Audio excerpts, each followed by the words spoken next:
Bureau चे वसीम इकबाल ज़िला जैकंबाद शहरनि जे लाइ बहितरीन क़दम। डीसी जैकंबाद ज़िला जैकंबाद डिप्टी कमिश्नर जैकंबाद जी सख्त हुकुमनि ते शहर जे रोडनि तां हद दाख़िलियूं हटाइण लाइ SHO city Sajjad Ahmed Birohi encroachment municipal committee inspector Abdul Haleem ऐं ट्रैफिक इंचार्ज सैयद असगर शाह ऐं WPC शाहनवाज़ अबड़ो जी निगरानी में कार्रवाई कायदे आज़म रोड ऐं DC रोड ते गैर क़ानूनी अडावतनि ख़िलाफ़ नरम इंक्रोचमेंट कई वई ऐं उन्हनि खे रोड तां हद दाख़िलियूं हटाइण लाइ सख़्ती सां चयो त हद दाख़िलियूं ऐं रेड़ियूं हटायूं वञनि त हटाइण जी सूरत में तव्हां पाण ज़िम्मेवार हूंदा।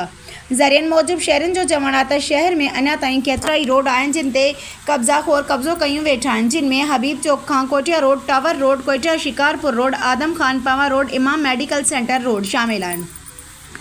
सभ खां वधीक ट्रैफिक जाम उन्ही सभिनी रोडनि ते थींदी आहे। असांजे DC जैकंबाद खे अपील आहे त असांखे तव्हां ते फ़ख्रु आहे, तव्हां अहिड़ा क़दम खणी शहर ऐं शहरनि जी भलाई कई आहे।